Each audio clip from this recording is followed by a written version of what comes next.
16 ሚሊዮን 500 ሺህ ብር አሰባስበናል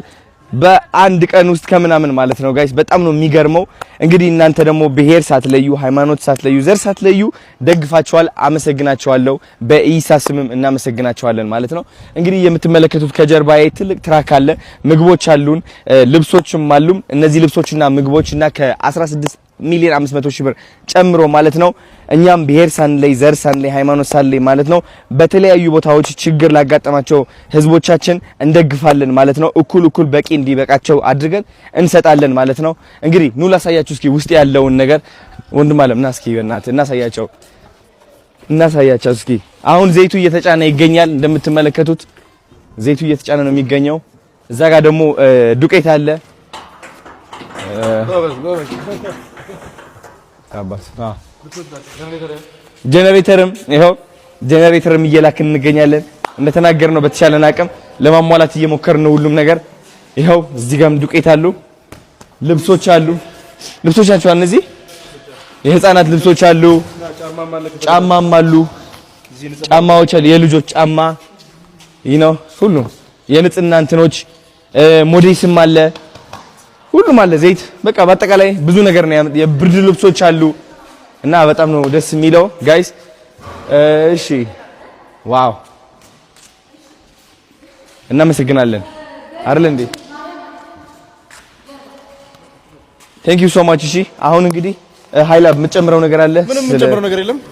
እግዚአብሔር ያክብርን ሁላችሁም ለተሳተፋችሁ ለዚህ ማለት ነው ዘር ቀደም እንዳለው ዘር ሃይማኖት ብሄር ሳትለዩ ለረዳችሁን እንግዲህ እኛም በቻልነው አቅም ደግሞ ይሄንን ለሚመለከተው አካል አስረክበን ለሁሉም ቦታ እንደስ እየጣርና እየሞከርን ነው የምንገኘው እንግዲህ እስካሁን ድረስ ባሰባሰበው ነገር ያው ከበቂ በላይ ግን ከ16 ሚሊዮን 500 ሺህ ብር በላይ የሚሆን ገንዘብ አሰባስበናል ሁሉም ጋር እንዲደርስ እንግዲህ ጥረታችንን እናደርጋለን ማለት ነው ቴንክ ዩ በጣም ትልቅ ስራ ይሰራው አዶኒ እኔ አባት ቴንክ ዩ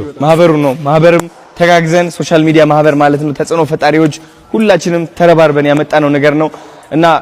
ቲክቶከሮችም ሆናችሁ አገራችሁን ለማገዝ ስለሞከራችሁ በጣም አመሰግናችኋለሁ አሁን ደግሞ ተረባርበናል እንግዲህ የበለጠን ደግሞ ኢትዮጵያን አጉልተን ማሳየት አለብን የበለጠ ያለው እድገት ማሳየትም አለብን ብዬ አስባለሁ ስለዚህ ቲክቶከሮች እናንተም ራሳችሁ ላይ ስሩ ኮንፊደንሳችሁ ላይ ስሩ የበለጠ እንዴት አድርጌ ከሀገሬ ወጥቼ የበለጠ እንደውም አፍሪካን እንዴት እንዳስጠራ የሚለውን ነገር እናስብበትና እውነቴን ነው ምላችሁ እንደግ ባይምሯችን እንደግ በራስ መተማመናችን ይደግ የበለጠ በቃ ኮርተን እንውጣ ማለት ነው እሺ ሁሉም ነገር እድል እየተመቻቸልን ያለው አሪፍ ጊዜ ላይ አሪፍ ዘመን ላይ ነን ያለነው እንደዚህ ቴክኖሎጂ ቀላል ሆኖ አያቅም እንደዚህ አስቡት ጋይስ እንደዚህ ተባብረን በፍጥነት ይሄን ያህል ማሰባሰብ ይሄን ያህል እርዳታ ማግኘት ከቻል እኛ ምንድነው የምታውቁት ነገር አክሰስ አለ ማለት ነው ኢንተርኔት አለ ማለት ነው ምንም ያልተገደበ ሶሻል ሚዲያ አለልን የሶሻል ሚዲያ ደግሞ ኃይሉ እያያችሁት ነው ስለዚህ ምን ማድረግ ትችላላችሁ ማለት ነው ሀገራችን ማስጠራት ኦኬ አንዳንዶቻችሁ በዘፈን አንዳንዶቻችሁ በአክቲንግ አንዳንዶቻችሁ ተአምረኛ ዶክተር በመሆን ተአምረኛ ኢንጂነር በመሆን ራሳችሁን ማሳየት ማለት ነው ለምሳሌ ዶክተሮች ካላችሁ ይህ ዕውቀታችሁ ይዛችሁ ማለት ነው ዝም ብላችሁ መስራት ብቻ ሳይሆን ሶሻል ሚዲያ ላይ ተወጡና ማስተማርም ጀምሩ ለልጆችን ማስተማር ተማሪ ያላችሁ እናንተ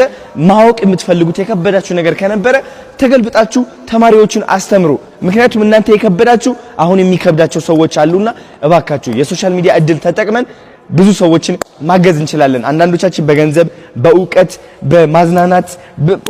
በሁሉም አኳያ ማለት ነው ዋናው ሶሻል ሚዲያ አለልን ከዚህ በላይ አክሰስ ተገኝቶ አይታወቅም ኢትዮጵያ ውስጥና እውነት እንደጋብረን